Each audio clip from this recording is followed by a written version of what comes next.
So we made a couple of advancements in the sawing process here. You can see we're getting these super thin sheets with a chainsaw, which is super cool. The ones are a little bit thicker, but they're really thin, which is awesome, which is exactly what we're looking for currently. So the way we were able to do this, because a sawmill only does generally down to 1 inch minimum, you see we've got these 2x4s mounted here and here. So we drilled a couple holes through the sawmill frame here, and we lifted it up by exactly 1.5 inches, which is what a 2x4 is, which then allows you to set this at a depth negative, essentially. So you don't want negative, but we wanted less than 1 inch, so we're actually getting it using that. I might have to do a bit more in-depth video if there's some interest in it there. What else can I tell you here? And so the plan here is I'm going to get some puck board that's exactly the right thickness for the bottom of this, so I can easily just mount and dismount it when we're ready to use it. That way it's easier to cut veneers at 0. You just put this at 0, drop it all the way down, tighten it up, have the puck board on there, and then bang, it's the same every time. It's just going to be quicker and easier for consistency and speed and actually getting the work done. We're going to do this as an onboard here, and we've only done a couple of these so far, so we're still kind of experimenting and learning, but I want to show you all the process here. And this saw is really not easy to start because it has so much compression, so bear with me here.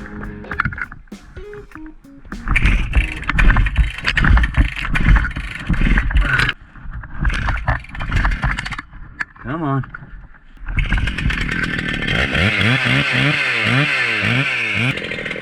Gotta give her a minute to warm up here. Where's you out starting that damn thing?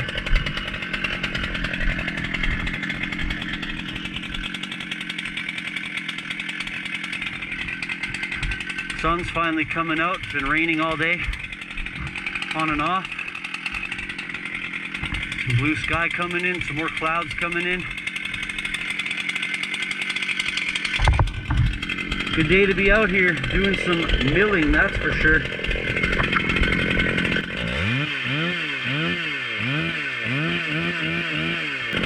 The saw's running at over 13,000 RPMs, so let's fucking get her done. So it's really a lot more difficult to start the cut with this wooden bracket on here.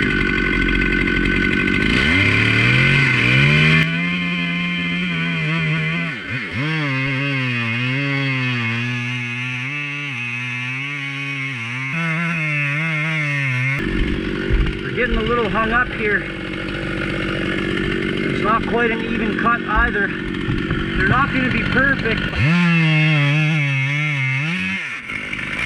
Yeah, that ain't working. We're cutting right through the top there.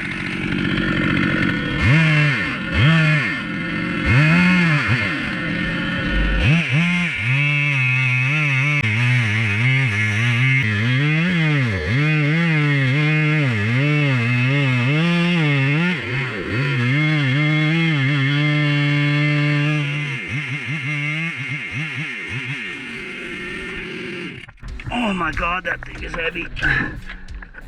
Oh. So, I think what we're seeing here is a bit of resistance in the cut on these knots. And we're still kind of straightening out from the original cut that maybe wasn't perfect. But look how thin this is. It's like a piece of paper. It's gonna look great on the outside of my premier portable rustic sauna. Let's have a closer look here. I think we're a little high there.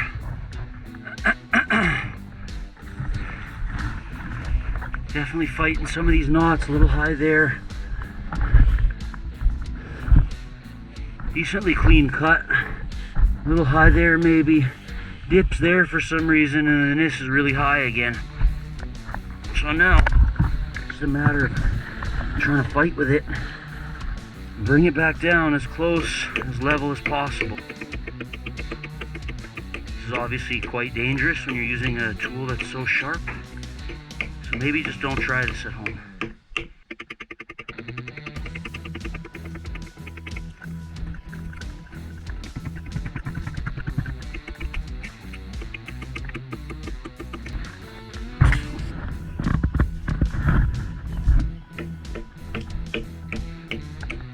That's why it's always wise when you're cutting. Leave things longer. That way you can always cut off an end that gets messed up from a rough start. It's probably a bit better.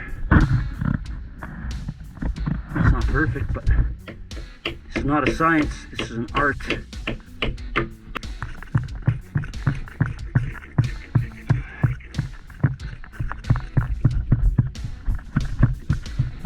Seems like we got our crew stuck in the mud over there.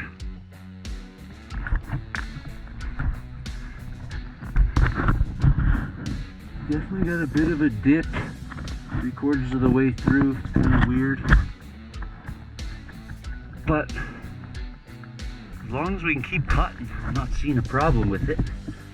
Probably should change the chain though. You only get a few cuts before they stop being sharp, it seems. Because of all this bark, I bet you. Bark is not helping our situation here. That's why you always wear safety glasses.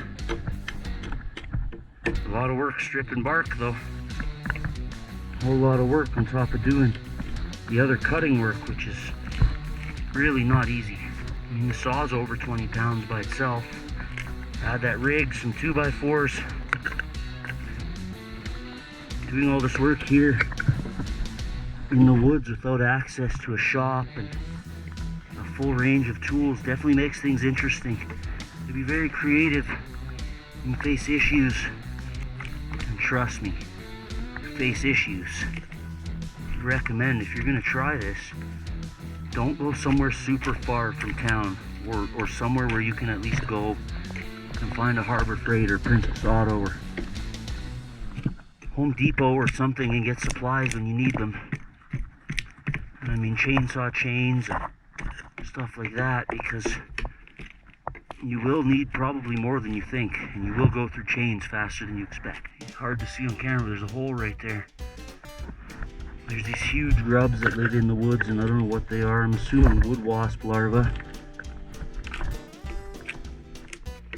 But they're gross. They're totally disgusting. They're pretty big. When you crack a log open, they don't like it. They're aware of what's going on. Keep you updated on the progress, y'all. Alright, so as you may have seen on the last cut we made, some mistakes were made. So now I'm attempting to fix some of this kind of wonkiness we got going on. I'm not sure how well or if at all you can tell on the camera, but that cut is wonky. If you look at the middle pieces of the ladder, you can see a lot of them are on an angle and some of them are not on an angle. So this is what we're trying to fix here. Hopefully, because the ladder is leveled laterally the whole way across, hopefully this is going to give us a nice straight cut. You see I've got a line down there that I'm trying to follow. Hopefully I'm going to nail it as well. But yeah, we're going to give this a shot and hopefully clean this up and get some nice cuts off this yet. So we got to get this bitch started. And as y'all know, it ain't easy. I think what it is, it was never tuned for this elevation, and I got to spend some time tuning it. But for now, we're just going to make some cuts.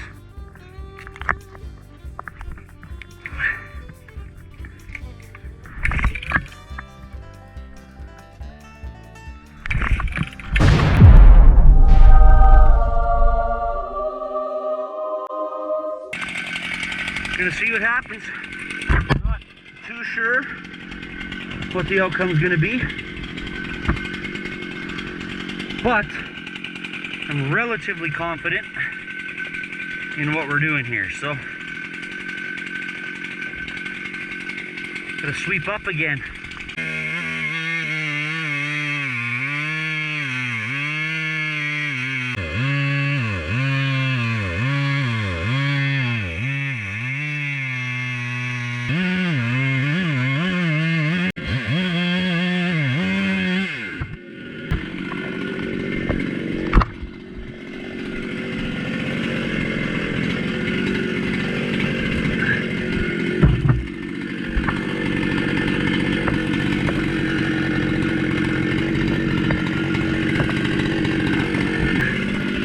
That's definitely why we're running into problems.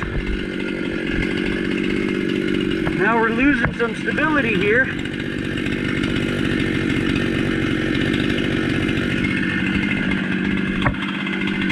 Hopefully, we can fix this now.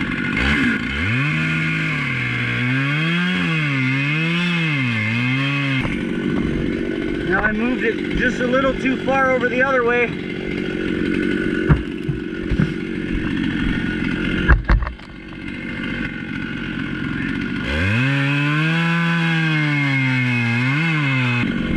Gotta move it a little more. We're really working on razor thin margins for room here. We bit off a bit more than we could chew on this one.